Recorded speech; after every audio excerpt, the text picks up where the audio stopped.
Students, आज आपण solution मध्ये रॉल्स लॉ हा कन्सेप्ट आपण स्टडी केला आहे. तर रॉल्स लॉचं स्टेटमेंट आपलं काय लक्षात घ्या. रॉल्स लॉ आपलं काय समजेल बघा इथं. The partial vapor pressure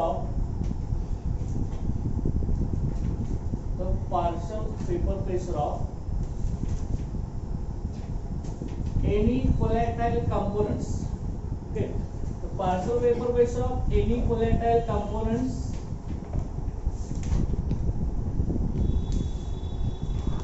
partial vapor pressure of any volatile components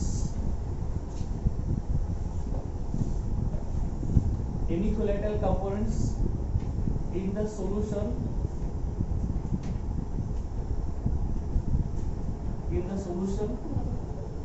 is equal to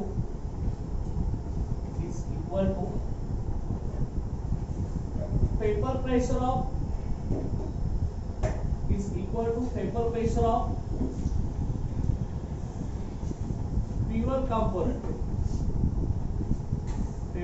of pure component. Vapor pressure of pure component multiplied by its mole fraction.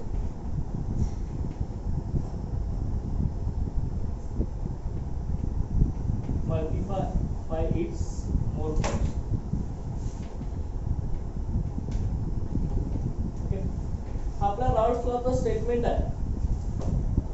Partial vapor pressure of any volatile components in the solution is equal to vapor pressure of pure component multiplied by its mole fraction.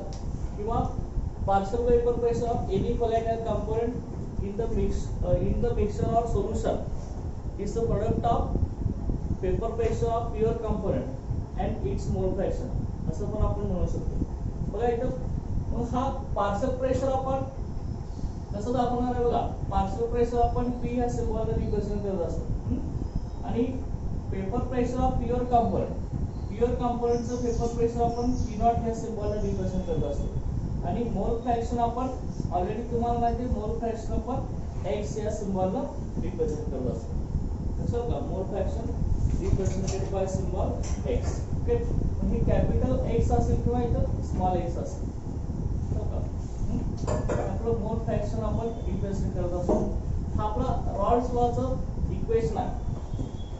P मध्ये partial vapour pressure, P nought म्हणजे vapour pressure of pure component. तो component pure असताना vapour pressure आणि X मध्ये mole fraction असताना. आता सुरुवातीला तुम्हाला पार्शियल वेपर प्रेशर म्हणजे ऑलरेडी तुम्हाला सेक्शन पॅटर्न 11 स्टँडर्डला चाललाय. पार्शियल वेपर प्रेशर काय असतं बघा. पार्शियल वेपर प्रेशर म्हणजेच काय असतं. Pressure exerted by. Okay, partial vapour pressure कसा म्हणायचं लक्षात घ्या. Pressure exerted by individual gas in the mixture of two or more non-reactive gases.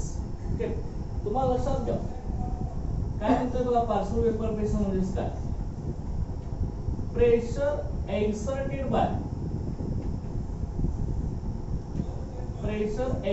Bye okay individual gas. Pressure exerted by individual gas in mixture of or more non-reactive gases. Okay, दोन किंवा दोन पेक्षा जास्त गॅसचं mixture असेल आणि ती gas कसे असणार नॉन रिएक्टिव्ह असतील. त्यांच्यामध्ये त्यातील एका सेपरेट गॅसचं पेपर प्रेशर लक्षात घ्या. काय म्हणते आपण partial vapor pressure exerted by individual gas in the mixture of two or more non-reactive gases. दोन किंवा दोन पेक्षा जास्त नॉन रिएक्टिव्ह गॅसेस आहेत. त्याच्यामधील एखाद्या सिंगल गॅसचं प्रेशर म्हणजे काय असणार आहे. पार्शियल वेपर प्रेशर असणार. बघा लक्षात इथं तुम्हाला हिलियम हा गॅस दिला असेल बरोबर. हिलियम गॅस असा आपण इथे कंटेनर मध्ये मिक्स केलाय. हा हिलियम गॅस असेल इथे.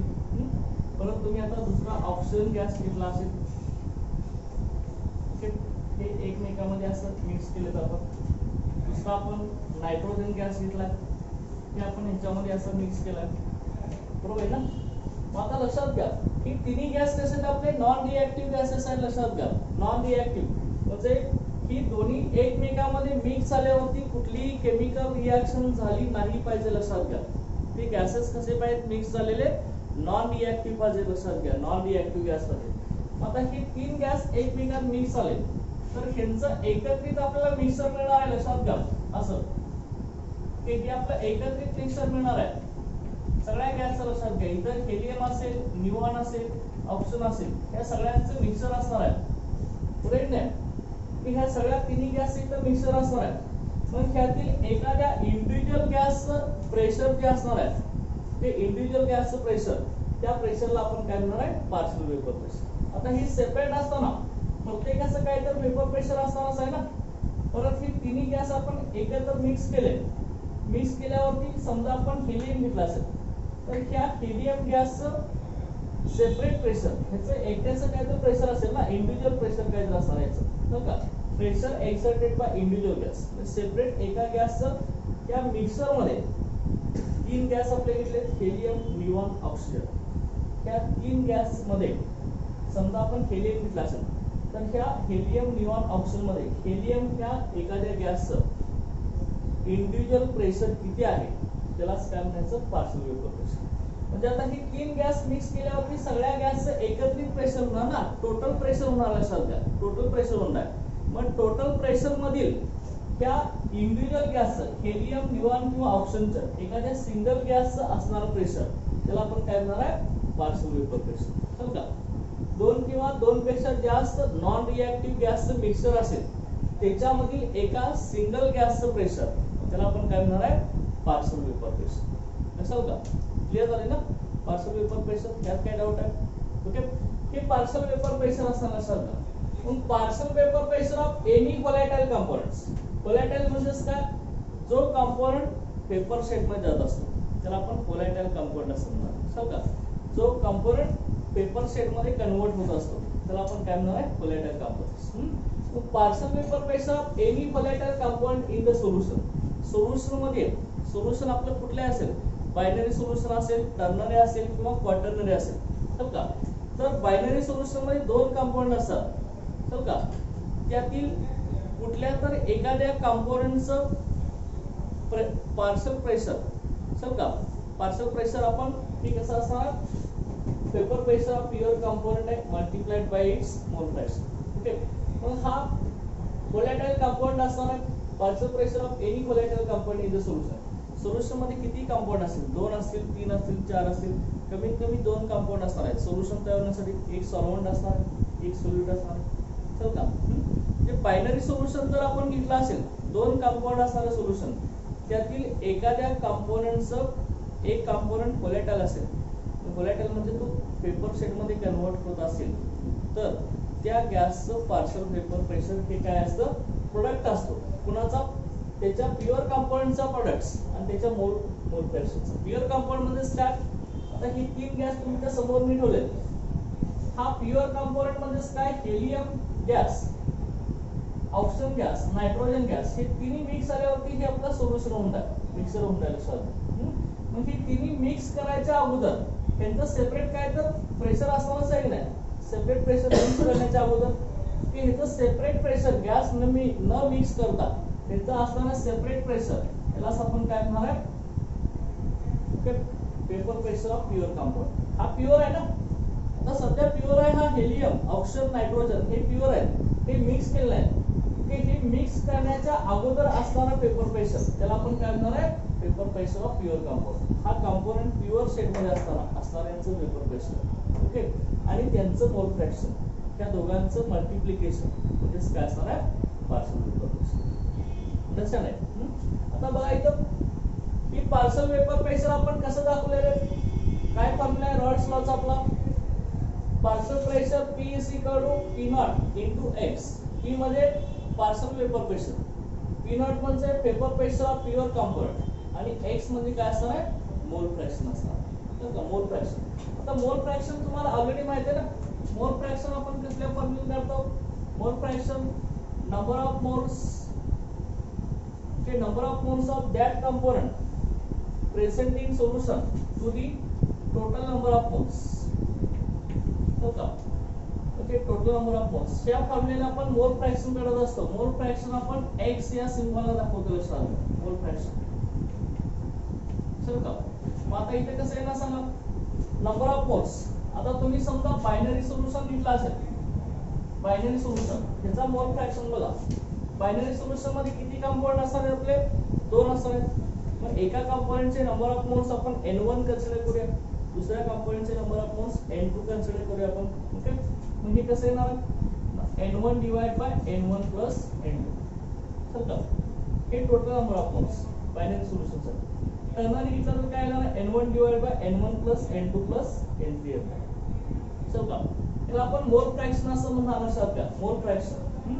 आता मग हे जे मोल फ्रॅक्शन आहे आणि पार्शल वेपर प्रेशर आहे, त्या दोघांची मल्टिप्लिकेशन जे असणार आहे, त्या दोघांच्या मल्टिप्लिकेशनला आपण काय म्हणत असणार आहे, काय म्हणत असणार आहे आपण, ते पार्शल वेपर प्रेशर असं म्हणणार. ठीक आहे. ओके, बघा इथे आपण इक्वेशन इथे घेणार आहे. एखादं एक्झाम्पल आपण इथे घेऊया. बघा, consider a binary solution. Consider a binary solution. तर बायनरी सोल्युशन म्हणजे ज्यात 2 व्होलॅटाइल कंपाऊंड असतात. Consider a binary solution consist of 2 volatile compounds. याच्यात 2 व्होलॅटाइल कंपाऊंड्स आहेत. म्हणजे कंपाऊंड म्हणजे 2 व्होलॅटाइल लिक्विड्स आहेत. त्याच्यामध्ये 2 लिक्विड एकमेकांमध्ये मिक्स केलेले असणार आहेत. ओके, 2 लिक्विड मिक्स केलेले असणार आहेत आणि दोन्ही लिक्विड कसे असतील, व्होलॅटाइल असतील. व्होलॅटाइल म्हणजे ते पेपर शेड मध्ये कन्वर्ट होत असतात. आता पेपर शेड मध्ये कन्वर्ट होत असताना 2 व्होलॅटाइल कंपाऊंड्स आपण घेतो. इथं एक A1 असेल, एक A2 असेल. हे 2 व्होलॅटाइल कंपाऊंड्स आहेत आणि ह्यांचं जे पार्शल प्रेशर असेल, पार्शल प्रेशर A1 ह्या कंपाऊंडचं पार्शल प्रेशर समजा P1 असेल, तो का पार्शल प्रेशर, आणि A2 ह्या कंपाऊंडचं पार्शल प्रेशर P2 असेल. हा फॉर्म्युला लक्षात ठेवायचा. P म्हणजे पार्शल प्रेशर आहे, P0 म्हणजे vapour pressure of pure compound. तो प्युअर शेड मध्ये असताना पार्शल पेपर प्रेशर कधी असतं, 2 किंवा 2 पेक्षा जास्त गॅस मिक्सर किंवा 2 किंवा 2 पेक्षा जास्त सोल्युशनचं मिक्सर असतं, त्याच्यामध्ये एखाद्या सेपरेट सोल्युशनचं पेपर प्रेशर. समजा 2 किंवा 2 पेक्षा जास्त सोल्युशन तुम्हाला मिक्स करून दिले असेल, त्यातील एखाद्या इंडिव्हिज्युअल सोल्युशनचं पेपर प्रेशर, त्याला आपण काय म्हणणार आहे, पार्शल पेपर प्रेशर. चला, आता ही 2 व्होलॅटाइल कंपाऊंड्स आहेत, A1 आणि A2. ओके, आता A1 ह्या कंपाऊंडचं पार्शल प्रेशर P1 असेल, A2 ह्या कंपाऊंडचं पार्शल प्रेशर P2 असेल, तर मोल फ्रॅक्शन काय असेल ते. ओके, A1 ह्या कंपाऊंडचं मोल फ्रॅक्शन आपण X न सांगतो ना, सेम हा फॉर्म्युला आहे. मोल फ्रॅक्शन ह्याचं किती असणार, X1, बरोबर आहे. ह्याचं मोल फ्रॅक्शन काय, X2, बरोबर आहे ना. लक्षात आहे का. आता ह्याच्यावर तुम्हाला आता काय करायचं बघा, ह्यावर आता इक्वेशन लिहायचं according to Raoult's law. Okay, आता 2 व्होलॅटाइल कंपाऊंड साठी आपण पार्शल वेपर प्रेशरची इक्वेशन लिहिणार आहे. आता पहिल्या कंपाऊंडचं पार्शल वेपर प्रेशर काय आपलं, इथे P1 आहे ना, बरोबर आहे ना, ते P1 आहे. आता ह्याचं paper pressure of pure compound काय आला, पहिल्या ह्याचा P01 म्हणायचं. हा paper pressure of pure compound झाला. आणि A2 ह्या कंपाऊंडचा P02 he paper pressure of pure compound. So का त्या A2 ह्या कंपाऊंडचं पेपर प्रेशर आणि हे A1 ह्या कंपाऊंडचं पेपर प्रेशर. हे काय आहे, पार्शल वेपर प्रेशर आणि हे पेपर प्रेशर. सो का पेपर प्रेशर सेपरेट गॅस असताना असतं. पार्शल वेपर प्रेशर 2 किंवा 2 पेक्षा जास्त सोल्युशन मिक्स असताना किंवा 2 पेक्षा जास्त गॅस मिक्स असताना. सोल्युशन मिक्स असलेली गॅस किंवा गॅस मिक्स असलेली गॅस, त्यातील एखाद्या सेपरेट गॅसचं पेपर प्रेशर किंवा सेपरेट सोल्युशनचं पेपर प्रेशर, त्याला आपण काय म्हणणार आहे, पार्शल वेपर प्रेशर. आता मग ही P1 आपलं पार्शल वेपर प्रेशर झालं A1 ह्या कंपाऊंडचं. X1 हा मोल फ्रॅक्शन झाला A1 चा. आणि पी नॉट वन हे पेपर प्रेशर झालं. हे पार्शल वेपर प्रेशर, हे वेपर प्रेशर. चला तसंच A2 ह्या कंपाऊंड साठी काय येणार आहे? P2 पार्शल प्रेशर असणार आहे, X2 मोल फ्रॅक्शन, P02 हे पेपर प्रेशर, हे पार्शल वेपर प्रेशर, हे काय असणार आहे? पेपर प्रेशर असणार. क्लियर आहे ना? आता मग ह्याच्यावर आपण आता रॉड्स लॉ आता लिहिणार आहे. कसं आपण रॉड्स लॉ आता एक्सपोज इथे लिहिणार लक्षात घ्या. बघा याच्यामध्ये इक्वेशन आपण इथे लिहूया त्याच फॉर्म्युला. आता A1 ह्या कंपाऊंडचं पार्शल वेपर प्रेशर कसं दाखवणार आपण? P1 ना, P1 इज इक्वल टू काय ना सांगा, त्याच पॅटर्न मध्ये काय होणार? P01 into X1. बरोबर आहे ना? आता A2 या कंपाऊंडचं पार्शल वेपर प्रेशर कसं येणार आहे? P02 इज इक्वल टू काय येणार आहे? Sorry, P2 is equal to P02 into X2. बरोबर आहे ना? ठीक आहे, अशा पद्धतीने येणार आहे. ओके, P02 इनटू X2 होणार आहे. ओके, लक्षात येते ना? आता मग परत आता बघा यामध्ये लक्षात घ्या, P2 is equal to P02 into X2 आहे. आता Dalton's law of partial pressure काय सांगतो रे? According to Dalton's law of partial pressure, okay, sets of metal. Okay, Dalton's law of partial pressure काय असतो?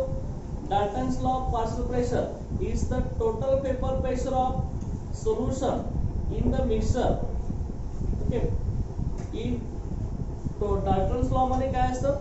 Dalton's law is the total vapour pressure of two or more solutions is the sum of partial paper pressure of individual solution in the mixture. चल का? म्हणजे Dalton's law of partial pressure मध्ये काय असतो लक्षात घ्या, P total is equal to P1 plus P2 plus P3 असतो. Dash dash. चल का? टोटल सोल्युशनचं टोटल प्रेशर हे काय असतं? त्याच्यामधील प्रत्येक कंपोनेंटच्या पार्शियल पेपर प्रेशरची सम असते. चल का? हा Dalton's law of partial pressure सांगत असतो लक्षात घ्या. ओके, सोल्युशन कधी होणार? अनेक कंपाऊंड एकमेकांमध्ये मिक्स झाल्यावरती सोल्युशन होणार. बरोबर आहे नाही? कमीत कमी एक सॉल्व्हेंट, एक सॉल्व्हेंट तरी पाहिजे सोल्युशन तयार होण्यासाठी. मग लक्षात घ्या, असे अनेक कंपाऊंड एकत्र आले की सोल्युशन आपलं तयार होणार. मग ह्या सोल्युशन मधील एखाद्या इंडिव्हिज्युअल कंपोनेंटचं जे प्रेशर असणार आहे त्याला आपण काय करणार आहे? Partial vapour pressure. पण डाल्टन्स लॉ काय सांगतोय? Total pressure of solution is the sum of partial pressure of individual components. चल का? इंडिव्हिज्युअल कंपोनेंटच्या पार्शियल प्रेशरची सम जे असणार आहे ते आपलं टोटल प्रेशर ऑफ सोल्युशन असणार आहे. ओके, मग आता अकॉर्डिंग टू डाल्टन्स लॉ, तर डाल्टन्स लॉ नुसार डाल्टन्स लॉ काय सांगतोय बघा, total pressure of solution P total, okay, total pressure of solution ही काय असणार आहे? सम असणार आहे. कोणाची सम असणार आहे? कुणाची सम असणार आहे? Is the sum of partial paper pressure of individual components in the mixture. Okay, mixture मधील इंडिव्हिज्युअल कंपोनेंटच्या पार्शियल प्रेशरची सम असते. आता आपल्याला सांगा पार्शियल प्रेशर कुठले आहेत रे? पार्शियल प्रेशर P1 आहे ना, सर का नाही? आणि कुठला आहे? P2 आहे. दोनच कंपाऊंड आहेत ना सोल्युशन मध्ये. आपण बायनरी सोल्युशन घेतले, दोनच कंपाऊंड्स आहेत. मग इथं डाल्टन्स लॉ नुसार ह्या दोन कंपोनेंटच्या पार्शियल पेपर प्रेशरची सम म्हणजे काय असणार आहे? टोटल प्रेशर ऑफ सोल्युशन असणार. बरोबर आहे काय? दोन गॅस एकत्रित आले, त्या दोन्ही गॅसचे इंडिव्हिज्युअल प्रेशर जे असणार आहे त्यांची सम करणार, ते काय असणार आहे आपलं? ते टोटल प्रेशर ऑफ सोल्युशन असणार. P total is equal to काय असणार आहे? P1 plus P2. असं आहे का? असं ना Dalton's law. Total pressure of solution is the sum of partial pressure of individual components. Okay, individual कंपोनेंटच्या पार्शियल प्रेशरची सम म्हणजे काय असतं? टोटल प्रेशर ऑफ सोल्युशन असतं. P total is equal to P1 plus P2. आता P1 ची value किती आपली? किती व्हॅल्यू आपली? P01 into X1. ती व्हॅल्यू तर तुम्ही लिहू शकता. काय ना सांगा मला रे? P01 into X1. बरोबर आहे ना? त्यानंतर P2 ची व्हॅल्यू किती आहे सांगा? P2 किती आहे आपला? P02 into X2. ते हा पण दिला P02 इनटू X2 झाला. क्लियर? आता मग तुम्हाला ऑलरेडी माहित आहे sum of mole fraction of sum of mole fraction of solute and solvent is always unity. असेल का? सोल्यूट आणि सॉल्व्हंटचं मोल फ्रॅक्शन ऑलवेज युनिटी असतं. म्हणजे सोल्यूट आणि सॉल्व्हंटच्या मोल फ्रॅक्शनची सम ही 1 असते सर. कारण का हे तुम्हाला माहिती आहे, x म्हणजे काय असणार आहे आपला मोल फ्रॅक्शन ना. हा काय असतो number of moles divided by total number of moles. Okay. मग आता x1 मी म्हटलं, x1 म्हणजे काय असणार आहे? Number of moles of A components. Okay. Number मोल fraction of A components. x म्हणजे मोल फ्रॅक्शन आहे. ओके. x1 म्हणजे mole fraction of A components. Okay. x1 is equal मग मोल फ्रॅक्शनचा फॉर्म्युला आपण काय सांगितलं होतं रे? Number of moles divided by total number of moles. Sir का number of moles divided by total number of moles. तर नंबर ऑफ मोल्स आपला x1 A1 ह्या कंपोनेंटचं मोल फ्रॅक्शन x1 घेतलंय, तर याचे नंबर ऑफ मोल्स सुद्धा किती असणार आहेत? n1 असणार आहे divide by total number of moles. Total number of moles किती असणार आहेत? दोघांचेच का ह्या दोन कंपोनेंटचे नंबर ऑफ मोल्स आहेत. याचे नंबर ऑफ मोल्स n1 असतील तर याचे नंबर ऑफ मोल्स n2 असणार आहेत. n2 या कंपोनेंटचे n2 असणार आहेत. मग इथे काय येणार? n1 प्लस n2 येणार. बरोबर आहे ना? की ही मोल फ्रॅक्शन ऑफ A कंपोनेंट झाला n1 divide by n1 plus n2. Okay. Number of moles divide by total number of moles. ही दोन्ही कंपोनेंटच्या नंबर ऑफ मोल्सची सम असते खाली. आता तशाच पद्धतीने मला A2 ह्या कंपोनेंटचं मोल फ्रॅक्शन काय आहे? x2 आहे. हे कसं येणार सांगा? मोल फ्रॅक्शन ह्याच्यावरूनच n2 डिवाइड बाय काय होणार? n1 plus n2. बरोबर ना? हे काय येणार आहे? n1 प्लस n2 येणार आहे. बरोबर आहे. आता मी काय करतो असं का त्या दोघांची सम केली आपण. ओके. बघा x1 प्लस x2. ओके. हे जर आपण केलं तर हे कसं येणार आहे सांगा? n1 divide by n1 plus n2. Okay. Plus काय येणार आहे? n2 divide by n1 plus n2. बरोबर आहे ना? मग ह्याच्यामधून कॉमन काय आला? 1 upon n1 plus n2 common आला की नाही? मग हे सिम्प्लिफिकेशन करा. 1 upon n1 plus n2 common आला. परत काय आलं? n1 plus n2. परत हे दोन्ही आपण ऍड केले तर n1 plus n2 divide by okay n1 plus n2 same आहे ना? बरोबर आहे की नाही? म्हणजे ह्याची ही व्हॅल्यू किती येणार आहे? 1 येणार आहे की नाही? बरोबर आहे की नाही? सिम्प्लिफिकेशन केलं आपण x1 प्लस x2 ची व्हॅल्यू काय येणार आहे? 1 येणार आहे की नाही? ओके. म्हणजे सम ऑफ मोल फ्रॅक्शनची सम किती असते? 1 असते. मग तुम्हाला A ह्या कंपोनेंटच्या मोल फ्रॅक्शनची व्हॅल्यू काढायची असेल तर हे कसं होणार आहे? x1 इज इक्वल टू ही प्लस x2 आहे. इकडे गेलं मायनस होईल ना? हे 1 मायनस x2. बरोबर आहे की नाही? x1 इज इक्वल टू काय येणार आहे? इथलं हे 1 मायनस x2 होणार आहे. क्लियर? ओके. आता हीच व्हॅल्यू आपण इथे घेणार लक्षात घ्या. ओके. हे तुम्हाला झालेलं आहे. आता हे कसं येते हे तुम्हाला सांगितलंय. तर का x1 is equal to 1 minus x2. ही व्हॅल्यू आता मी इथे घेणार लक्षात घ्या. बट कसं येणार?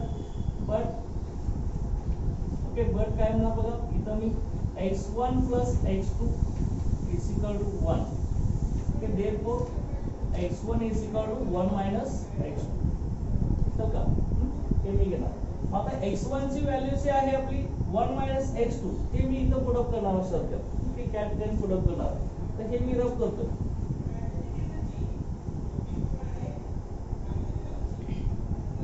बरोबर आहे ना? आता ही व्हॅल्यू इथं पुट अप करा. कसं येणार आहे? p total is equal to काय होणार? p total is equal to काय होणार? ओके. p01 x1 ची व्हॅल्यू तुम्हाला माहित झाली. आता x1 ची व्हॅल्यू किती आहे? 1 मायनस x2 आहे ना? हे ती p01 ला p01 बरोबर ना? x1 म्हणजे काय? 1 मायनस x2. क्लियर? ओके. परत पुढे काय आहे? परत पुढे काय? p02 into x2. Okay. Plus p02 into x2. Clear? Clear आहे रे? आता मग इथे लक्षात घ्या p0 into 1 minus x2. Okay. x1 ची व्हॅल्यू आपण पुट केले. आता p01 ने ह्या ब्रॅकेटला आपण काय करणार? मल्टिप्लाय करणार आहे. ओके. ह्याला मल्टिप्लाय करा. आता कसं येणार? सेम काय येणार आहे? इथं मल्टिप्लाय केली होती p01 येणार. बघा एक ह्या ब्रॅकेटला आता मल्टिप्लाय करतो आपण. p0 तर काय येणार? पुढे मायनस येईल ना? मायनस काय येणार? p01 x2. क्लियर आहे का? मी काय पी नॉट वन ने ह्या ब्रॅकेटला मल्टिप्लाय केलं, P naught into one, okay, P naught one minus symbol as it is P naught one into X two, समजा हे प्लस पुढचं ॲज इट इज आहे P naught two into X, बरोबर आहे ना, P naught two into X हे as it is झालं. आता मग त्या दोघांच्या मधून कॉमन काय येणार आहे, कॉमन काय येणार आहे, कुठला आहे ना, x2 कॉमन येणार नाही, तर का x2 कॉमन येणार असं द्या, p नॉट ही एकच क्वांटिटी आहे रे इकडे, कळलं का, ओके, x2 कॉमन येणार ना याच्यामध्ये, कळलं का. आता x2 कॉमन काढण्यासाठी मी काय करतो लक्षात घ्या सर, हा जो p नॉट 2 त्याच्या पुढे साइन कुठला आहे, प्लस आहे ना, मग ते p नॉट 2 मी इथं लिहून घेतो लक्षात घ्या, इथं हे काय झालं p नॉट 2 आणि त्यानंतर हा p नॉट 1 घेणार आहे मी, p नॉट 1 च्या पुढे साइन कुठला मायनस आहे ना, ही काय आहे मायनस पी नॉट वन आणि त्या दोघांच्या मध्ये कॉमन कोण आहे x2 आहे ना, ते ब्रॅकेटच्या बाहेर मी काय करणार x2 करणार आणि इकडे कोण आले प्लस पी नॉट वन आहे ना, ह्याच्या पुढे साइन प्लस आहे त्यामुळे नीट लिहिणार प्लस पी नॉट वन, चल का, ओके, हे आपलं फॉर्म्युला पी टोटल, चल का, हा काय आला P total, total pressure of solution according to Dalton's law, हा पी टोटल झाला, पी टोटल, तो का हा शब्द किती होणार लक्षात, total pressure of solution according to Dalton's law हे आपल्याला अशा पद्धतीने मिळणार, इथं पण लक्षात करेल, ही क्लियर आहे, हे इक्वेशन क्लियर आहे का आता, ओके. आता P total is equal to P naught 2 minus P naught 1 into x2 plus P naught 1, okay. आता ह्याच्यावरून तुमच्या लक्षात आलं असेल total pressure of solution, total pressure of solution हे कशावर डिपेंड आहे, हे कशावर डिपेंड आहे x2 म्हणजे काय mole fraction of component 2 second कंपोनेंटचं मोल फ्रॅक्शन आहे, तो का सेकंड कंपोनेंटचं मोल फ्रॅक्शन आहे. Total pressure of solution depends on mole fraction of second component, second component मध्ये जर बायनरी सोल्यूशन तुमचं असेल, बायनरी सोल्यूशन, तर त्या बायनरी सोल्यूशन मध्ये एक आपण घेऊया सॉलिड आणि एक कोण असणार आहे सॉल्व्हंट, सॉल्व्हंटचं मोल फ्रॅक्शन x1 असतं, सॉलिडचं मोल फ्रॅक्शन x2 असतं, म्हणजे ही x2 व्हॅल्यू कोणाचं आहे सॉलिडचे आहे ना, राईट नाही, म्हणजे टोटल प्रेशर ऑफ सोल्यूशन हे कशावर डिपेंड असणार आहे मोल फ्रॅक्शन ऑफ सॉलिड, सॉलिडच्या मोल फ्रॅक्शनवर डिपेंड आहे, क्लियर आहे ना. आता मग त्याच्यावरूनच मी आता काय करतोय बघा, ग्राफिकल रिप्रेझेंटेशन आपण करणार लक्षात घ्यायचं, त्या रॉड्सवर आपण आता ग्राफिकल रिप्रेझेंटेशन करणार आहे, ओके. कसं ग्राफिकल रिप्रेझेंटेशन म्हणतात, ग्राफिकल रिप्रेझेंटेशन करत असताना आपण टोटल प्रेशर ची व्हॅल्यू मोल फ्रॅक्शनवर कशी डिपेंड आहे, पार्शियल वेपर प्रेशरची व्हॅल्यू मोल फ्रॅक्शनवर कशी डिपेंड आहे, ओके, ते सगळं आपण इथे स्टडी करणार आहे ग्राफिकल रिप्रेझेंटेशनवर. आता ही ग्राफ कसा आहे लक्षात घ्या, ते आपण आता बनवणार आहे, ओके. लक्षात घ्या याच्यामध्ये आता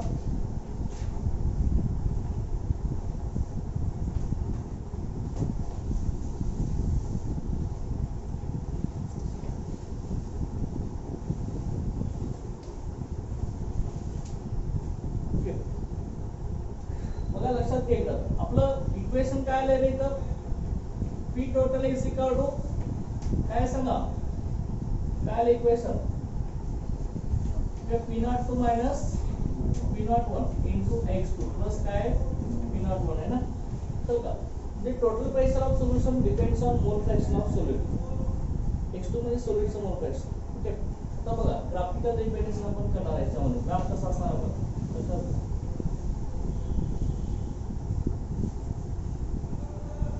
हा ग्राफ एक्सपेरिमेंटली काढलेला आहे, एक्सपेरिमेंटल ऑब्झर्वेशन वरून,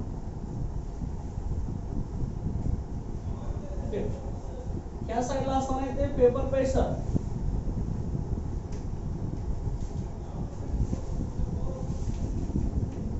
इथं असणार आहे आपलं ते पेपर प्रेशर असणार आहे,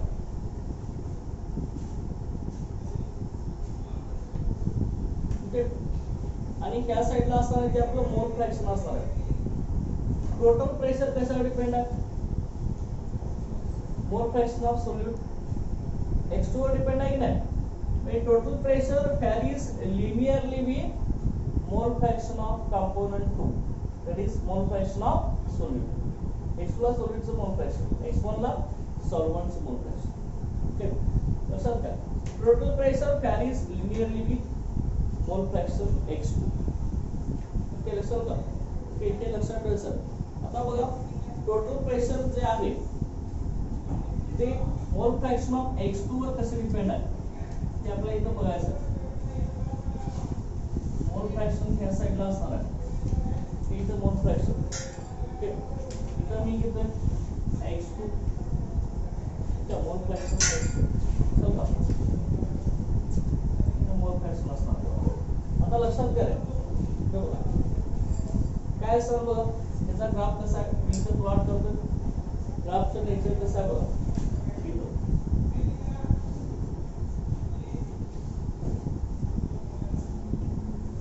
तीन डिफरंट ग्राफ आपल्याला इथे मिळणार आहेत.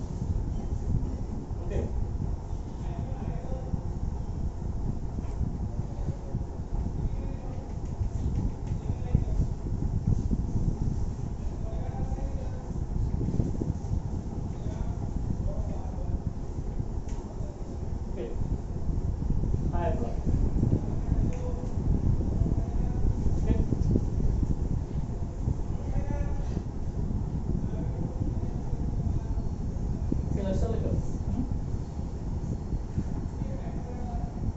असणार आहे तो P0 वर. इथं असणार आहे तो P0. P0 वर म्हणजे काय paper pressure of first component, paper pressure of second component. तर बघा P total is equal to काय असणार आहे डाल्टन्स लॉ चा सांगितलाय. P total pressure of solution is the sum of partial vapor pressure of individual components. Individual components च्या partial vapor pressure is sum. ही काय होते आपली P total is equal to P1 plus समजा P1 plus P2 इथं असणार आहे. आणि ह्या साइडला जो असणार आहे आपला ते P2 इथे ग्राफ होतो आणि इथं जो असणार आहे तो आपला P1 असणार आहे. P2 म्हणजे काय partial vapor pressure of second component. P1 म्हणजे partial vapor pressure of first component. P0 तो vapor pressure of first component. He partial आणि ही फक्त vapor pressure. समजलं का? ओके, आता इतर मी व्हॅल्यूज घेणार आहे. इथं ही ओरिजिन अप्लाय करा. समजलं का? दोघांचं इथं ओरिजिन आहे. इथं फर्स्ट कंपोनेंटचं मोल फ्रॅक्शन x1 ची व्हॅल्यू 1 असेल. x1 is equal to 1. इथं x1 1 असेल तर इकडं x1 ची व्हॅल्यू 0. इथे x1 0. इथं लक्षात घ्या त्या ठिकाणी x2 ची व्हॅल्यू 0 असेल तर त्या साइडला x2 ची व्हॅल्यू 1 असणार. लक्षात येतं. आता ही ग्राफ मी इथं प्लॉट केलाय. तर त्या ग्राफ मध्ये ऑब्झर्व करायचं आपण paper pressure of pure components. Paper pressure of pure component 1 and 2. Okay. आता ही टोटल पेपर प्रेशर आहे. इथला जो ग्राफ आहे तो आपला इथं थर्ड म्हणतो मी इथं हा थर्ड आहे.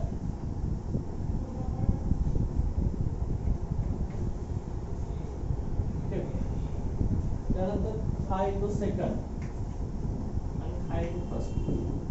तिन्ही ग्राफ आपण काढले. Total pressure of solution against mole fraction of second component. Okay, हा कसा varies linearly.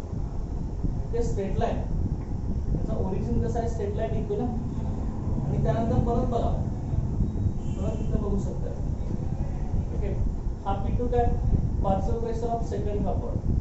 याचा सुद्धा ग्राफ कसा निघतो अगेन्स्ट X2 चा आहे. P total अगेन्स्ट X2 चा आहे. P टोटल अगेन्स्ट X2 हा जरी ग्राफ काढला तरी आपल्याला स्ट्रेट लाइन निघतो. तो का P2 अगेन्स्ट X2 हा जरी ग्राफ काढला तरी त्याचा रिझल्ट सुद्धा स्ट्रेट लाइन निघतो. तो का आणि P1 अगेन्स्ट X2 जर घेतला त्याचा सुद्धा ग्राफचं नेचर स्ट्रेट लाइन असते. तो का हे लक्षात असेल दोन्ही साइडला ओरिजिन असणार. तो का स्ट्रेट लाइन निघतो लक्षात. आता ही कसा असेल बघा लक्षात घ्या जरा. कसं आहे बघा इथं जे टोटल पेपर प्रेशर आहे पी टोटल हे कशावर डिपेंड आहे total vapour pressure partial paper pressure of two components first आणि सेकंड या दोन्ही कंपोनेंटच्या पार्शल पेपर प्रेशर वरती हे डिपेंड आहे ओके आता दुसरं बघा मग हे पार्शल पेपर प्रेशर कशावर डिपेंड आहे vapour pressure of pure components P01 आणि P02 कशा तसं आता सुरुवातीला इकडे बघा रे पी टोटलचा ग्राफ इथं आहे पी टोटल इकडून इकडे जाते ना असं बरोबर नाही आता मग मला सांगा टोटल प्रेशर सोल्युशनचं जे टोटल प्रेशर आहे ते इनक्रीज पण होऊ शकतं डिक्रीज पण होऊ शकतं आम्ही काय म्हणतो सोल्युशनचा टोटल प्रेशर इनक्रीज किंवा डिक्रीज होणार आहे हे कशावर डिपेंड आहे vapour pressure of pure components समजा vapour pressure of pure components P01 आहे P02 याच्यावरती डिपेंड आहे sir total pressure like observations काय केलं याच्यामध्ये P टोटल इनक्रीजेस और डिक्रीजेस P टोटल इनक्रीज और डिक्रीज होता है ये कशावर डिपेंड आहे कशावर डिपेंड आहे P01 आणि P02 वर डिपेंड आहे कशावर डिपेंड आहे P01 आणि P02 वर डिपेंड आहे आता मला सांगा सर P01 ची व्हॅल्यू इथं आहे P02 ची व्हॅल्यू इथं आहे इथं P01 कसं आहे रे P02 च्या कंपॅरिझन मध्ये ची व्हॅल्यू कमी आहे की जास्त आहे कसं आहे अरे P01 ची व्हॅल्यू कमी आहे का जास्त आहे P02 इथं वरती आहे ही ग्राफिकली काढलेलं लक्षात घ्या इथं हिचा ग्राफ असा वरती आहे की नाही P02 आणि P01 कुठे चा ग्राफ खाली की नाही ही जी पोझिशन खाली की नाही मग मला सांगा P01 ची व्हॅल्यू कमी असेल तर टोटल प्रेशर काय होणार इनक्रीज होणार का डिक्रीज होणार P total pressure of solution P01 ची व्हॅल्यू कमी असेल तर टोटल प्रेशर डिक्रीजेस चल का ओके P01 ची व्हॅल्यू P टोटल इनक्रीज और डिक्रीज होणार हे कशावर डिपेंड आहे P01 आणि P02 च्या व्हॅल्यू डिपेंड आहे चल का P01 ची व्हॅल्यू आपली कमी असेल इथं असेल P01 P टोटल P01 च्या व्हॅल्यू डिपेंड असेल तर टोटल प्रेशर काय होणार आहे P टोटल इथं काय होणार आहे P टोटल डिक्रीज होत असते राईट ना आणि P02 ची व्हॅल्यू कसं आहे P02 कसं आहे as compared to P01 जास्त आहे रे म्हणजे P02 ची व्हॅल्यू जर वाढली की टोटल प्रेशर काय होणार वाढणार आहे तर का ओके P02 वाढला की P टोटल काय होणार इथं इनक्रीज होणार total pressure of solution increases or decreases depends on paper pressure of pure compounds okay paper pressure of pure a compound first compound total pressure decreases समजा P01 वरती P total depend असेल तर ते P total ची value कमी असणार आहे P total ची व्हॅल्यू P02 वरती असेल तर P total ची व्हॅल्यू इनक्रीज होणार लक्षात आहे ना ते इनक्रीज होणार आता मग मला सांगा P01 त्याचा ग्राफ इथे लोअर पोझिशनला आहे त्यामुळे ह्याचं पेपर प्रेशर कमी आहे सर का पेपर प्रेशर कमी त्यामुळे टोटल प्रेशरची व्हॅल्यू कमी इथं P02 मध्ये ग्राफची व्हॅल्यू जास्त आहे ओके त्यामुळे टोटल प्रेशर ऑफ सोल्युशन हे जास्त असणार आहे इनक्रीज होणार आहे हे लक्षात ठेवायचं P टोटल इनक्रीज और डिक्रीज होणार depends on P02 and P01 वरती P टोटल डिक्रीज होतो P02 वरती P टोटल इनक्रीज होत असतो आता त्यानंतर दुसरं मी काय सांगतो बघा नेक्स्ट याच्यामध्ये दुसरं काय असणार आहे बघा ओके नेक्स्ट याच्यामध्ये आता इतर त्यामध्ये बघा नेक्स्ट याच्यामध्ये काय असणार आहे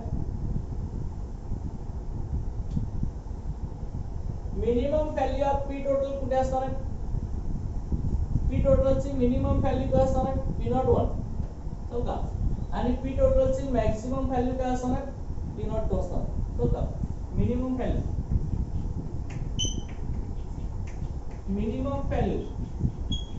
ऑफ P टोटल P टोटलची मिनिमम व्हॅल्यू किती असते आपली P01 आणि मॅक्सिमम व्हॅल्यू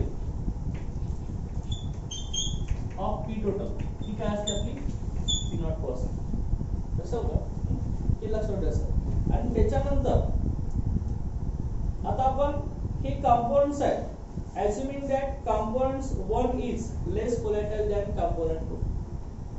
त्याचं पेपर प्रेशर कसं आहे, कमी आहे नाही. ज्याचं ज्या कंपोनेंटचं पेपर प्रेशर कमी असतं तो लेस व्होलॅटाइल असतो. लेस व्होलॅटाइल म्हणजे तो पेपर सेट मध्ये कन्वर्ट होत नाही. चल का, ओके. आपण कन्सिडर करूया त्या P01 ही पेपर प्रेशर कोणाचा आहे, ए ह्या कंपोनेंटचा आहे.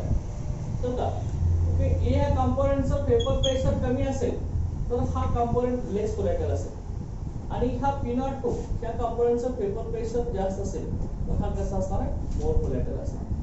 समजलं का, हा मोर व्होलॅटाइल असणार आहे. त्यामुळे इथे मला तुम्ही सांगायचं की P01 ओके, P01 ची व्हॅल्यू कशी असणार आहे, P02 पेक्षा कमी असणार. हा कसा असणार आहे, लेस व्होलॅटाइल. नाही, हा कसा असणार आहे, लेस व्होलॅटाइल, आणि हा काय असणार आहे इकडं, मोर व्होलॅटाइल. ओके. पहिला कंपोनेंट जर लेस व्होलॅटाइल असेल तर त्याचं पेपर प्रेशर कमी असतं. दुसरा कंपोनेंट मोर व्होलॅटाइल आहे म्हणजे त्याचं ग्राफची व्हॅल्यू जास्त आहे. ओके. मोर व्होलॅटाइल असेल तर पेपर प्रेशर पण जास्त आहे. पेपर मध्ये जास्त मॉलिक्युल असणार ना त्याचे, करेक्ट नाही. ओके. लक्षात ठेवायचं P01 is less than P02 अशी कंडिशन आपली असेल. मग आता मला सांगायचं सोल्युशन. ओके. सोल्युशन मधील कंपोनेंट्स आहेत ते आपले कसे आहेत, व्होलॅटाइल आहेत. व्होलॅटाइल मग त्यामुळे त्यांचं कन्व्हर्सन लिक्विड स्टेट मधून पेपर स्टेट मध्ये होत असतं, बरोबर आहे. की सोल्युशन मधील कंपोनेंट कसे, तर आपले सोल्युशन मधील कंपोनेंट्स कसे आहेत, कंपोनेंट्स कसे आहेत आपले, व्होलॅटाइल आहेत. काही कंपोनेंट्स सगळे आपले व्होलॅटाइल कंपोनेंट्स आहेत. व्होलॅटाइल असल्यामुळे ह्यांचं काय होत असतं रे, लिक्विड स्टेट मधलं कन्व्हर्सन पेपर स्टेट मध्ये होत असतं. तर का ह्यांचं कन्व्हर्सन लिक्विड मधून पेपर मध्ये होत असतं. मग मला सांगा एखादा सोल्युशन मोर व्होलॅटाइल कंपोनेंटचा असेल तर त्याच्यामध्ये लिक्विड स्टेट मधून पेपर स्टेट मध्ये किती मॉलिक्यूल गेले त्यांचं कंपोजिशन आपण काढत असतो. लक्षात ते कंपोजिशन इक्विलिब्रियमला काढत असतो. म्हणजे इक्विलिब्रियमला कसं आपण काढत असतो, आता हा लिक्विड आहे, त्या लिक्विड मधून बघा इथले मॉलिक्युल्स सरफेस मॉलिक्युल्स असते पेपर स्टेट मध्ये कन्वर्ट होत असतात. सरफेस मॉलिक्युल्स असे पेपर मध्ये आपले कन्वर्ट होत असतात, बरोबर. आता हा पूर्ण वरचा फ्री स्पेस त्या पेपर मॉलिक्युलने ऑक्युपाय केला की परत काय होत असतं, की पेपर मॉलिक्युल्स परत ह्या लिक्विडच्या सरफेस वरती प्रेशर अप्लाय करत असतात. प्रेशर अप्लाय करून परत ते कंटेन्स होत असतात आणि त्यांचं कन्व्हर्शन लिक्विड स्टेट मध्ये होत असतं. त्यालाच आपण पेपर प्रेशर म्हणतो ना, करेक्ट नाही. ओके. टोटल ही सरफेस मॉलिक्युल्स पेपर स्टेट मध्ये जाणार, पेपर स्टेट मधला पूर्ण स्पेस ऑक्युपाय करणार. ऑक्युपाय झाल्यानंतर काय होणार आहे, परत हे पेपर मॉलिक्युल्स लिक्विडच्या सरफेस वरती प्रेशर एक्सर्ट करणार आणि कंडेन्स होऊन परत लिक्विड स्टेट मध्ये येतात. ही इक्विलिब्रियम स्टेज असणार आहे. मग मला सांगा त्या इक्विलिब्रियम स्टेजला एखाद्या कंपोनेंटचं पेपर स्टेट मध्ये किती कंपोजिशन प्रेझेंट आहे. समजा एखाद्या कंपोनेंटचं पेपर स्टेट मध्ये सोल्युशन मधील एखाद्या कंपोनेंटचं पेपर स्टेट मध्ये किती कंपोजिशन आहे, किती मॉलिक्युल्स पेपर स्टेट मध्ये गेलेले आहे ते काढण्यासाठी आपण काय घेत असतो, त्याच्यामध्ये पार्शियल पेपर प्रेशर यूज करत असतो. का पार्शियल पेपर प्रेशर, कारण का पार्शियल पेपर प्रेशरची डेफिनेशन आपण सांगितलंय, pressure exerted by individual solution in the mixture of 2 or more compounds. दोन किंवा दोन पेक्षा जास्त कंपोनेंट मध्ये इंडिव्हिज्युअल कंपोनेंटचं पेपर प्रेशर त्याला आपण काय म्हणणार आहे, पार्शियल पेपर प्रेशर. ओके. एखाद्या कंपोनेंटचं पेपर स्टेट मध्ये किती कंपोजिशन आहे, किती तो सबस्टन्स पेपर स्टेट मध्ये कन्वर्ट झालाय तो काढण्यासाठी आपण पार्शियल पेपर प्रेशर ही टर्म यूज करत असतो. समजा पार्शियल पेपर प्रेशर ही टर्म आपण यूज करत असतो. आता ऑलरेडी तुम्हाला इक्वेशन माहिती आहे ना, P total is equal to काय आहे, P total is equal to हा फॉर्म्युला आपण लिहिलाच आहे. P total is equal to काय आपला P1 + P2, बरोबर आहे ना. ओके. आता इथं बघा P1 ची व्हॅल्यू तर तुम्ही ऑलरेडी मला सांगितलंय काय, P1 is equal to P01 * x1 ना, बरोबर आहे की नाही. आता ह्या P टोटल कशावर डिपेंड आहे, फक्त मोल फ्रॅक्शन ऑफ सेकंड कंपोनेंट. समजा मग मोल फ्रॅक्शन ऑफ सेकंड कंपोनेंट याच्यावरती जर डिपेंड असेल तर आता Dalton's law of partial pressure हा आपला काय सांगत असतो, Dalton's law of partial pressure बघा हा एकच कंपाऊंड आपण कुठला तरी घेऊया ना. आता आपण काय कन्सिडर करूया लक्षात घ्या. आता असं कन्सिडर करूया सोल्युशन मध्ये दोन कंपाऊंड्स आहेत, एक व्होलेटाइल आहे आणि एक नॉन व्होलेटाइल आहे.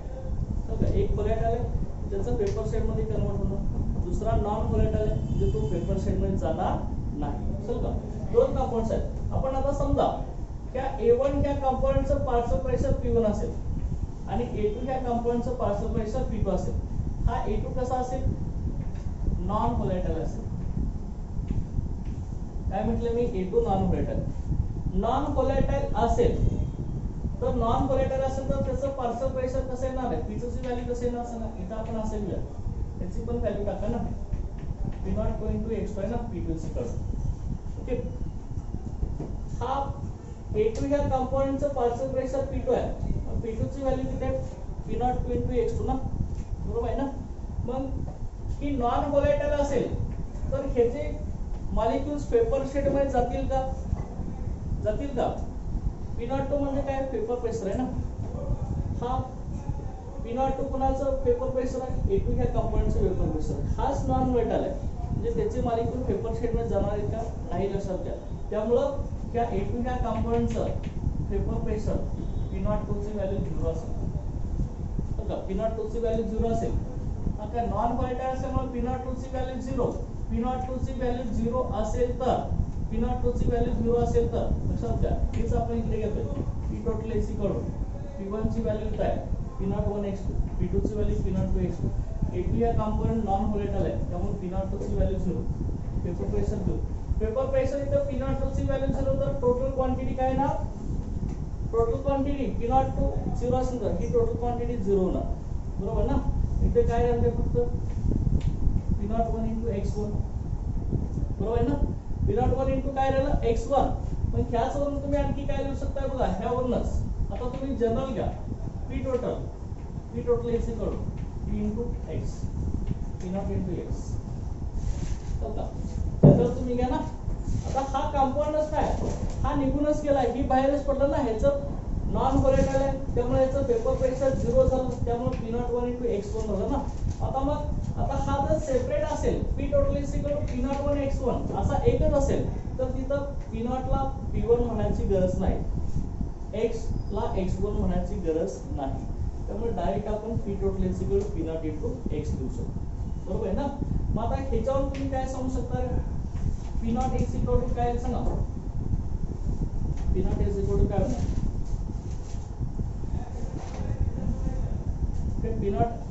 P0 AC कडून काय ना, किंवा तुम्ही आता हे तर तुमच्या लक्षात आलं, हे लक्षात आलं. आता इथं बघा त्यामध्ये आता P0 ची व्हॅल्यू P0 into x आलाय. तर डाल्टन्स लॉ ऑफ पार्शियल प्रेशरचा फॉर्म्युला तुम्हाला आहे, डाल्टन्स लॉचा फॉर्म्युला तो काय लक्षात, डाल्टन्स लॉचा formula according to Dalton's law. Dalton's law काय सांगतो बघा, P is equal to P total into x, चला into x, ते आपण असं लिहितो तर into x. चला P is equal to P total into x. P म्हणजे काय, partial vapour pressure. Okay, partial vapour pressure of any volatile component in the solution is the product of total vapor pressure of solution, okay, into मोल fraction. x म्हणजे mole fraction आहे ना. Dalton's law हा सांगतो लक्षात घ्या, याचं derivation आहे आपलं सेक्सॉपेंट 11 स्टँडर्डला. तर बघा ते P टोटल, हे P टोटल आणि हा x आहे ना, त्या दोघांचं प्रोडक्ट जो असणार आहे तो पार्शियल प्रेशर असणार. समजा का ही इक्वेशन बघा तुम्ही, हे P म्हणजे पार्शियल प्रेशर आहे. Partial pressure of any volatile component in the solution is the product of total vapour pressure into mole fraction. समजा हे लक्षात ठेवायचं डाल्टन्स लॉ नुसार. आता मग ह्या डाल्टन्स लॉ नुसार आपण पहिल्या कंपाऊंड साठी घेऊया ना. दोन कंपाऊंड्स आहेत, पहिल्या कंपाऊंडचं पार्शियल प्रेशर काय आहे, P1 आहे ना. समजा आता दुसऱ्या कंपाऊंडचं पार्शियल प्रेशर काय, sorry P1 is equal to, ही इक्वेशन कसं आहे ना, P टोटल. आता x म्हणजे काय, x म्हणजे काय मोल फ्रॅक्शन आहे ना, मोल fraction.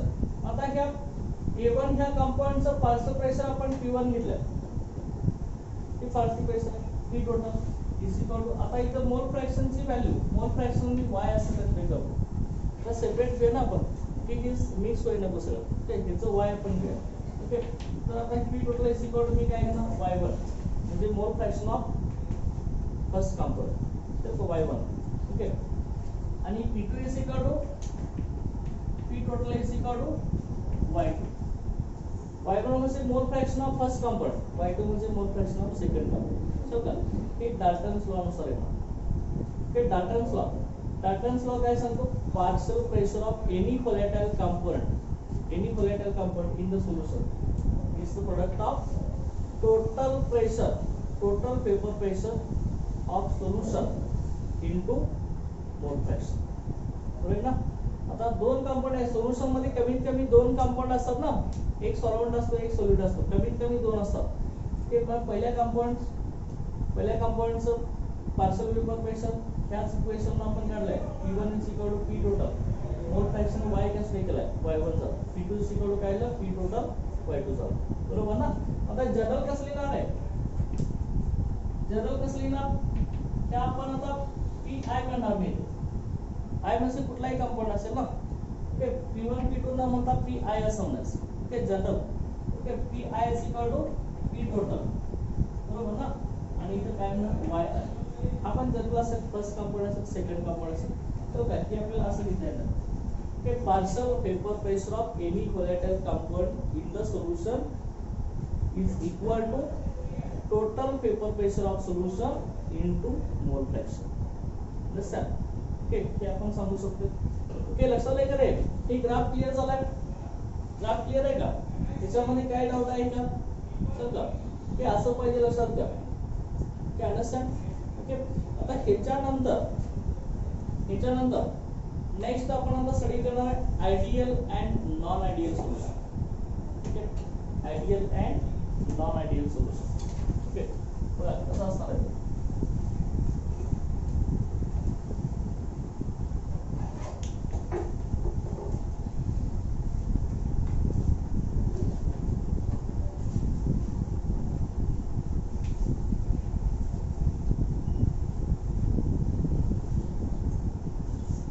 Ideal and non ideal solution अतिशय इम्पॉर्टंट, लक्षात घ्या. आता जो लेक्चर चालू आहे सगळे, ओके, व्हेरी इम्पॉर्टंट. ओके, नीट साठी इम्पॉर्टंट आहे, जेई साठी इम्पॉर्टंट आहे, सीईटी साठी इम्पॉर्टंट आहे. याच्यामध्ये आता ideal and non ideal solution, ideal and non ideal solution.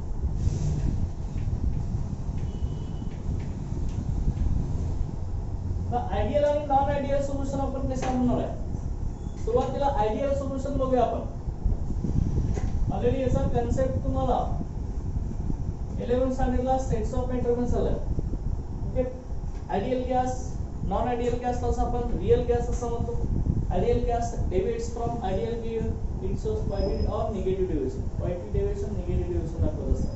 Okay, तर आयडियल गॅस लक्षात घ्या. आयडियल गॅस आता 11th-12th स्टँडर्डला तुला कसं असणार आहे आयडियल गॅस, कशा म्हणायचं की आयडियल गॅस. बघा, the gas obey Rod's law. The gas obey Rod's law over entire range of concentration. लक्षात आहे काय म्हणतो मी. Okay, the gas obey Rod's law over entire range of concentration. कुठल्याही कॉन्सन्ट्रेशनला तो गॅस रॉड्स लॉ ओबे करत असेल. रॉड्स लॉ काय आहे, रॉड्स लॉचं स्टेटमेंट काय आहे, रॉड्स लॉ काय, partial paper pressure against mole fraction. आपण जो ग्राफ काढलाय कसा आहे, straight line having positive origin. लक्षात घ्या, स्ट्रेट लाईन, हे स्ट्रेट लाईन ओरिजिन मिळतो आपल्याला. बघा इथं the gas obey Raoult's law over entire range of concentration. Okay, कुठल्याही कॉन्सन्ट्रेशनला तो गॅस रॉड्स लॉ ओबे करत असेल तर त्याला आपण काय म्हणणार आहे, आयडियल गॅस म्हणून चल का त्याला आयडियल गॅस असं म्हणायचं. Okay, is known as a is called ideal gas. Okay, त्याला आपण आयडियल गॅस म्हणणार आहे.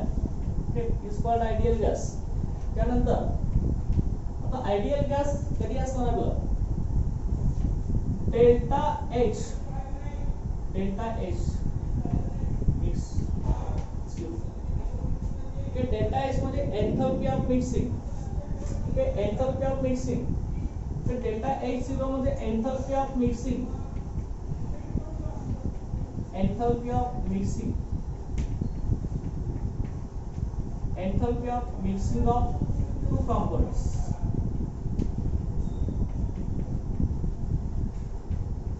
To form a solution. To form enthalpy of mixing. Enthalpy of mixing of two components to form ideal solution is zero. समजा तर solution कधी तयार नाही तुम्हाला माहिती आहे. कमीत कमी दोन कंपाऊंड मिक्स झाले तर सोल्युशन तयार होणार. बरोबर आहे ना. मग लक्षात घ्या, दोन कंपाऊंड एकमेकांमध्ये मिक्स झाल्यानंतर असणारी एंथॅल्पी ऑफ मिक्सिंग आहे ती झिरो असली पाहिजे. हे दोन कंपाऊंड एकमेकांमध्ये मिक्स झाल्यानंतर जे आयडियल सोल्युशन तयार होतं त्याची एंथॅल्पी ऑफ मिक्सिंग काय असते, झिरो असते. एंथैल्पी ऑफ मिक्सिंग झिरो म्हणजे काय, एंथैल्पी म्हणजे energy.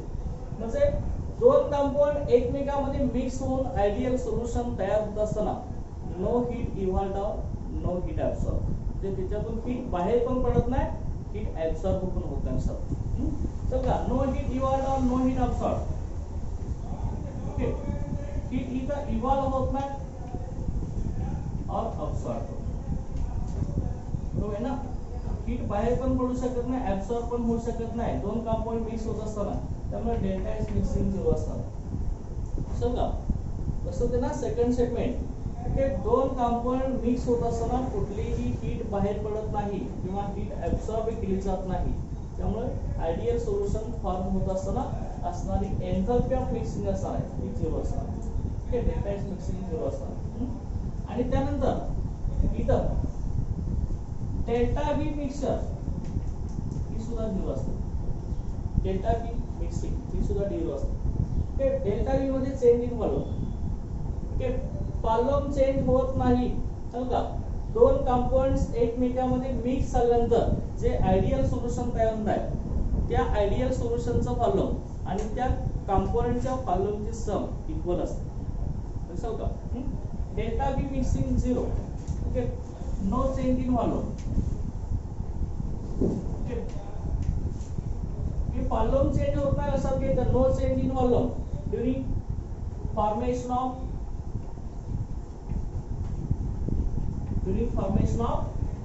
ideal solution. During formation of ideal solution from two components. From no change in volume during formation of ideal gas from mixing volume of two components.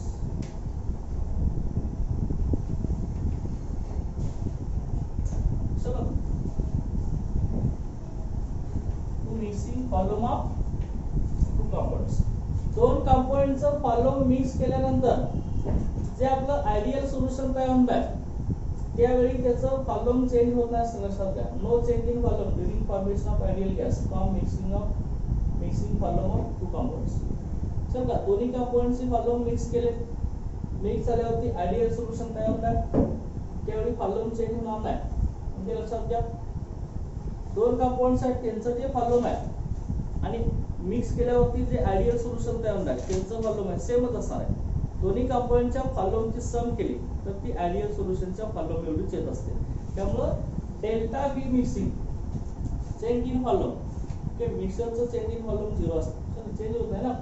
समजा हे ideal गॅसची characteristics आहेत. त्यानंतर next याच्यामध्ये बघा आणखी याच्यामध्ये आपल्याला काय सांगायचं. ओके, there is इथं काय असतं बघा, solid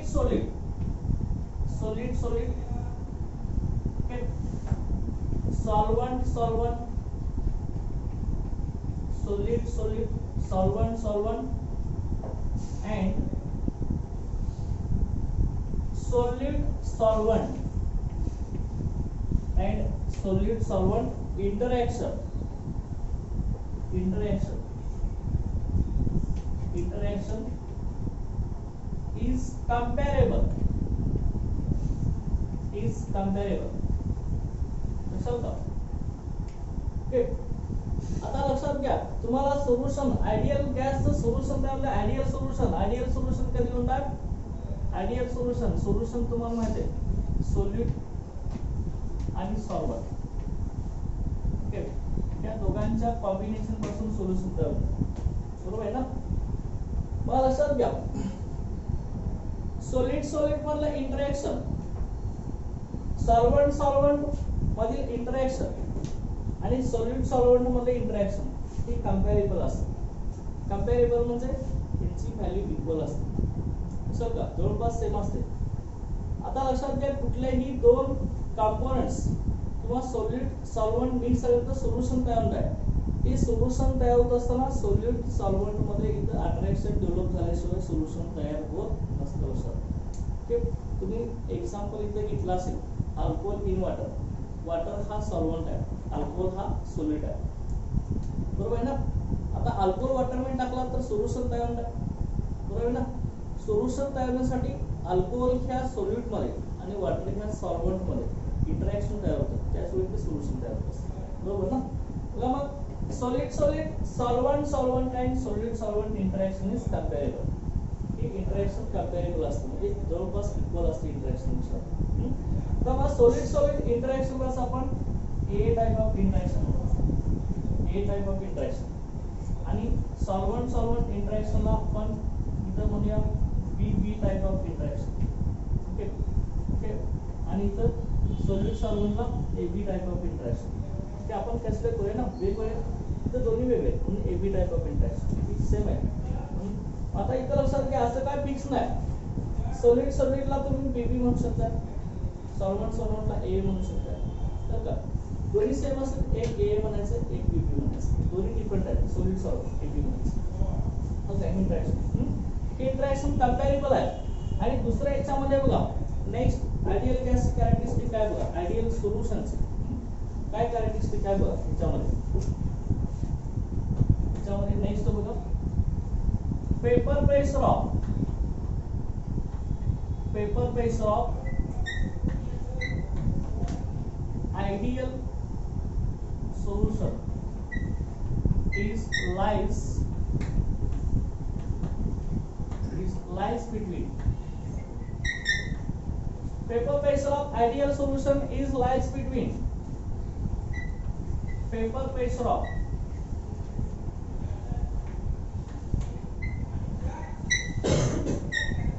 pure comfort.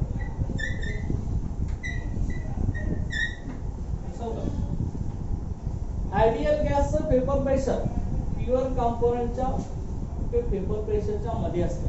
समजा प्युअर कंपोनेंटच्या पेपर प्रेशरच्या मध्ये.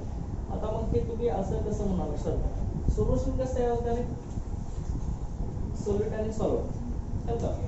समजा कन्सिडर इथं सॉल्व्हंटचं पेपर प्रेशर असेल, इथे सॉल्व्हंटचं आपण इथं म्हणूया, समजा किंवा हे कुठलंही घ्या तुम्ही, हे सॉल्व्हंट असेल, हे सोल्यूटचं पेपर प्रेशर असेल, त्यांच्यामध्ये असतं हे ideal gas, ideal solution. Vapour pressure सॉल्व्हंटचं, हे सोल्यूटचं पेपर प्रेशर, हे आयडियल सोल्युशनचं vapour pressure. Okay, pure component कोण आहे? प्युअर कंपोनेंट म्हणजे काय, सोल्यूट आणि सॉल्व्हंट हे दोन्ही मिक्स झाल्यावरती आयडियल सोल्युशन तयार होते. ही मिक्स होण्याच्या अगोदर सॉल्व्हंट प्युअर असणार नाही. पेपर प्रेशर ऑफ सॉल्व्हंट आणि सोल्यूट सॉल्व्हंट मध्ये मिक्स करण्याच्या अगोदरचं पेपर प्रेशर, ते सोल्यूट पेपर प्रेशर. चल का, ओके, ह्या दोन प्युअर कंपाऊंड्स आहेत, सॉल्व्हंट आणि सोल्यूट हे दोन प्युअर कंपाऊंड्स आहेत. ह्या दोन प्युअर कंपोनेंटच्या मध्ये आयडियल सोल्युशनचं पेपर प्रेशर असतं. ठीक आहे, vapour pressure of ideal solution lies between paper pressure of pure compounds. चल का, या दोन्ही कंपोनेंटच्या मध्ये पेपर प्रेशर असतं, त्यालाच आयडियल सोल्युशन म्हणून लक्षात घ्या. ठीक आहे. ही सगळ्या कॅरेक्टरिस्टिक प्रॉपर्टी आहेत. आता मग हे असं असेल तरच तो सोल्युशन, असं असेल तरच ते गॅस म्हणले का सॉरी तर सोल्युशन आयडियल सोल्युशन म्हणाल ते आयडियल गॅस ओके ते आयडियल सोल्युशन करायचं ओके ओके सोल्युशन ओबे म्हणायचं रॉल्स लॉ आयडियल सोल्युशन झालंय. आता आयडियल सोल्युशन लक्षात घ्या. आयडियल सोल्युशन नंतर ही आयडियल सोल्युशन बिहेव करणं एवढं सोपं नसतं घ्या. इन जनरल जर आपण बघितलं तर ह्या सगळ्या कंडिशन फॉलो होऊ शकत नाही. का सगळ्या कंडिशन फॉलो होऊ शकत नाही. Okay ideal solution sir uncommon परंतु लक्षात घ्या त्याच्यामध्ये benzene and toluene example ideal solution is behaves nearly like ideal solution. हे ideal solution सारखे behave करतात. हे ideal solution आहे बेन्झीन अँड टोलिन आणि N hexane and N hexane ठीक आहे अल्केन आहे N हेक्सेन N हेक्सेन आणि N pentane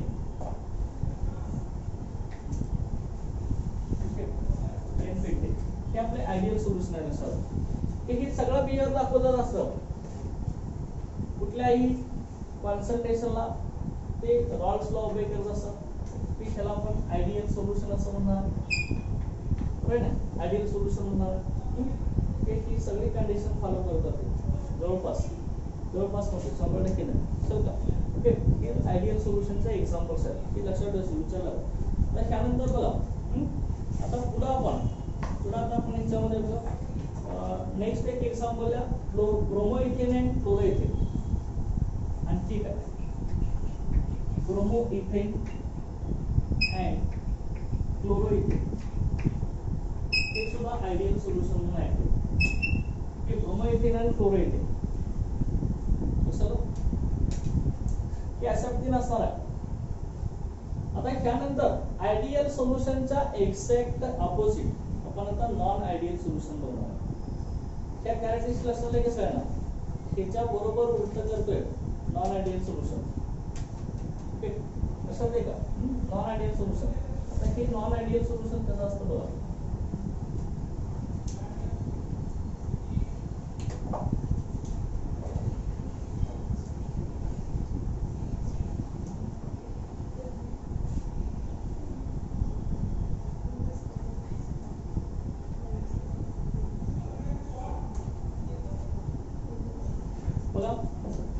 non ideal solution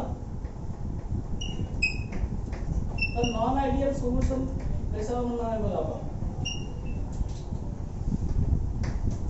हे non ideal solution the solution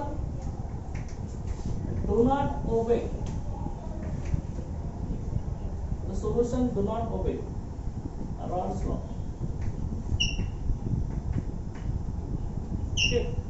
जो सोल्युशन रॉल्स लॉ ओबे करत नाही over entire range of concentration कुठल्याही कॉन्सन्ट्रेशनला तो रॉल्स लॉ फॉलो करत नाही.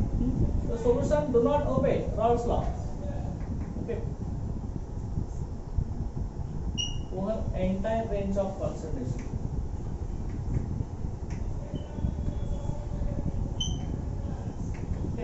त्याला आपण काय म्हणणार आहे non ideal solution. Non ideal solution लक्षात आहे. त्यानंतर आपण त्याचं पेपर प्रेशर सांगणार. पेपर प्रेशर बाकीचं आता ते नाही समजा डेल्टा एस मिक्सिंग 0 असत नाही, डेल्टा बी मिक्सिंग हे सुद्धा 0 असत नाही. हे पण कमी जास्त होते का तर लक्षात घ्या त्याच्यामध्ये paper pressure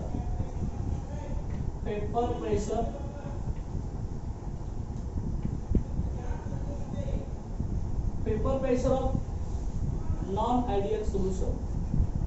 Paper pressure of non-ideal solution can be higher or lower than that of your component.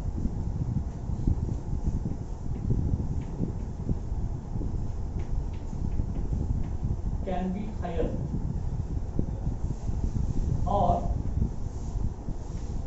lower than that of, can be higher or lower than that of pure components. असं काय म्हणतोय आपण, हे non ideal सोल्युशनचं जे paper pressure आहे pure compound पेक्षा जास्त असू शकतं किंवा कमी असू शकतं. आपण आयडियल सोल्युशन मध्ये काय सांगितलंय, आयडियल सोल्युशनचं पेपर प्रेशर सॉल्व्हंट आणि सोल्यूटच्या मध्ये असतं, लक्षात घ्या. पण इथं असं नाही. कसं असू शकतं, प्युअर कंपाऊंड पेक्षा जास्त पण असू शकतं, कमी पण असू शकतं. समजा प्युअर कंपाऊंड इथं असेल, त्याचं पेपर प्रेशर इथं असेल, तर हे आयडियल सोल्युशनचं इथं वरती पण असू शकतं, इथं खाली पण असू शकतं. कसं का प्युअर कंपाऊंड पेक्षा हे पेपर प्रेशर ते हायर और lower than that of pure compound. हे लक्षात ठेवायचं. ते जास्त पण असू शकते, कमी पण असू शकते.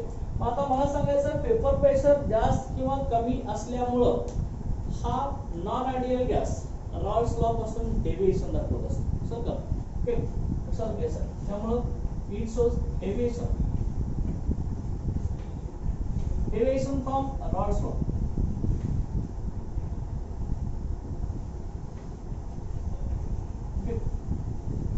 Non ideal solution Rawls law पासून डेव्हिएशन दाखवत असतं. पेपर प्रेशर याचं कमी जास्त होत असल्यामुळे चल का रॉल्स लॉ पासून डेव्हिएशन दाखवत असतो. आता ही डेव्हिएशनचे दोन टाइप्स आहेत. हे दोन टाइप्स आहेत की ह्याचे टू टाइप्स आहेत डेव्हिएशनचे. त्यामध्ये पहिला जो आहे तो positive deviation from ideal behaviour and negative deviation from ideal behaviour from Raoult's law. Okay positive deviation पहिला याच्यामध्ये positive deviation. Okay positive deviation from Raoult's law.